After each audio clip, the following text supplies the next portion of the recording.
Hey guys, it's me. I'm back, and I just wanted to show off this beautiful claw clip that is actually available on my Amazon storefront, but also available on my TikTok shop, link down below. Okay, so as you can see, this claw clip has this really beautiful purple color with a semi-transparent appearance. Kind of hard to see through, but I can break it down for you.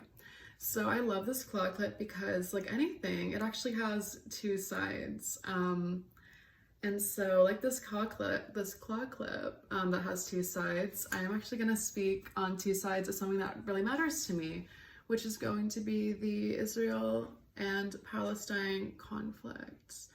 To begin, if I wanted to, I really could compare Israel to Germany and allude to what Germany did in the 1930s and 40s. But I am not interested in further weaponizing the Jewish identity, as I'm not a Zionist.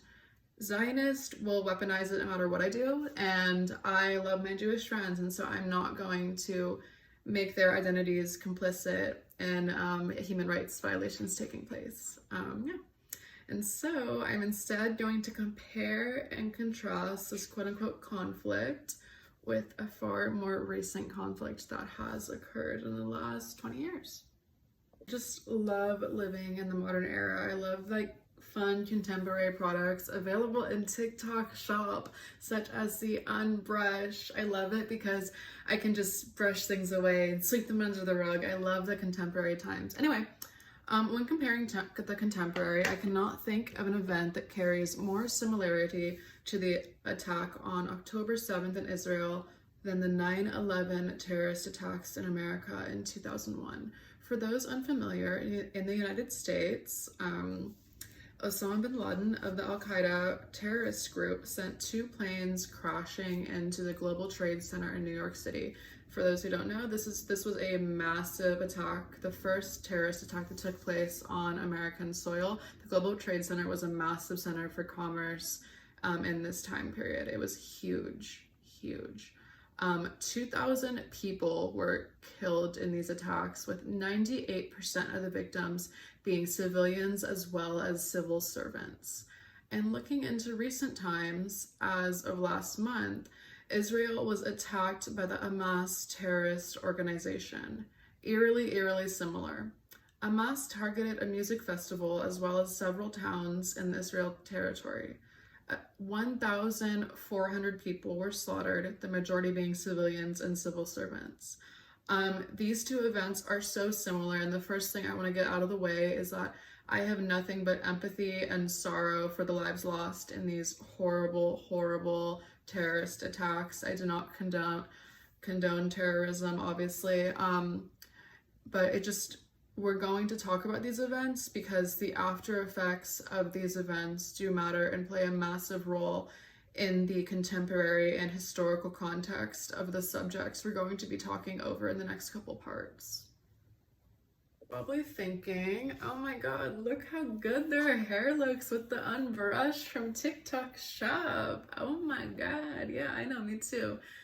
Anyway, so you're probably asking yourselves, for real, why does it matter that Israel and America both experienced eerily similar terrorist attacks? It's nothing like conspiracy theory or anything in that regard, but this does matter. So these merciless killings of civilians at the hands of de facto terrorist organizations matter because in response to these killings, two of the world's most powerful governments began to seek revenge.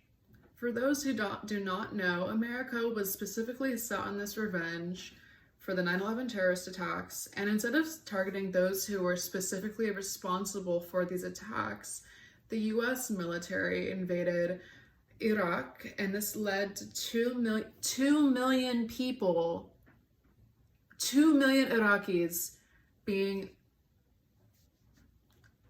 2 million people just wiped away. It is impossible to claim that all 2 million of those people were terrorists. There is no room for plausible deniability here. But they did. Except the US was able to, in fact, deny the atrocities they committed. Americans, citizens, and soldiers alike were told that every single Iraqi had the potential to be a terrorist, had the capacity to be a terrorist. Soon, the idea that all Iraqis and Muslims as a whole were inherently dangerous spread about. 2 million people were slaughtered, millions more displaced, and it all was swept under the rug because they were terrorists. Obviously, they were not all terrorists, but that is exactly what the imperial machine wants you to think. It wants you to think that everyone overseas, regardless of how old they are, 4 years old, 5 years old, 80 years old, they must be a terrorist. And it worked. The United States was able to eradicate 2 million people because they tricked all of us into believing all 2 million of them were evil, were bad, because they wanted us to think they deserved it. They did not. I just love this claw clip. It prevents me from wanting to claw my skin off in response to these unimaginable horrors I'm seeing on social media. Anyway, back to the concept of terrorism and the justification of the murder of 2 million Iraqis. We are currently seeing a similar response from the Israeli government. Israel is responding to the Hamas attacks with the complete eradication of those who reside in Gaza. Almost immediately, the people of the world were told that Israel was fighting the Hamas. I wanted to believe this. I wanted to believe that Israel was fighting the terrorist. I wanted them to only be fighting and targeting the terrorist. But no, Israel had decided to do something all too similar to what the Americans did to the Iraqis. All too similar.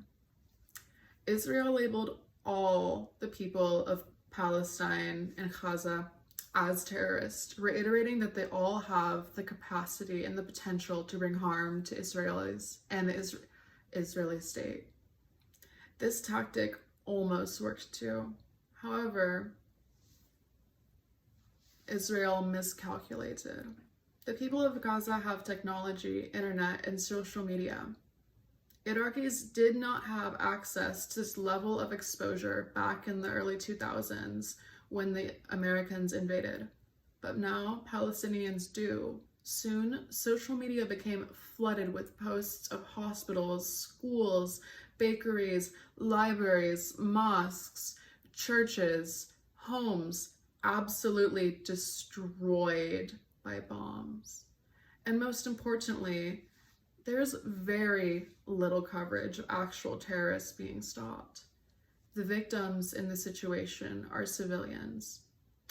One cannot deny this is as we did in the past to Iraqis. Now we can see the crimes against humanity just inches from our faces. When America invaded Iraq, there were thousands of reports of human rights abuses occurring in the country. Children and their mothers were found unclothed beside military bases. Prisoners were assaulted and abused in U.S. prisons in Iraq. Bullets could be found in the skulls of entire families, even babies. Houses and places of worship were reduced to nothing but rubble. I still remember what you guys did to 14-year-old Abir and her family. I won't forget it.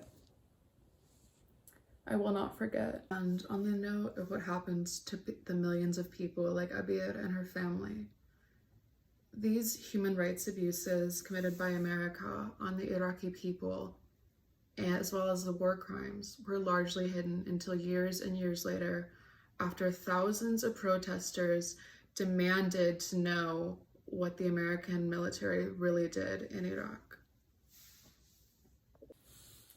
The idea that collective punishment will prevent further violence is utterly foolish. The reason I compare the United States and Israel is because they share their tactics with each other, they work together and benefit each other in their cultural and economic conquest in the Middle East. Do not believe, Israel, that this is a war on terrorism. They are lying, just as the United States did about the 2 million Iraqis who they killed and the million soldiers they lost in the supposed conflict. It was an invasion, a genocide. The number of victims will only grow in the supposed Israeli Palestine conflict. And I can say with confidence that those who passed away in the initial terrorist attacks would not want children to be crushed under rubble in their name. I have seen a video of a father carrying the remains of his children in 2 plastic bags. I have seen people begging for their lives under tons of concrete. I have seen a man pin his granddaughter's earring to his coat pocket, as this is the last piece of her that he carries with him. I have seen a small child wish that his brother hadn't passed away in a drone strike. Out of everything he could have wished for, he wished for that.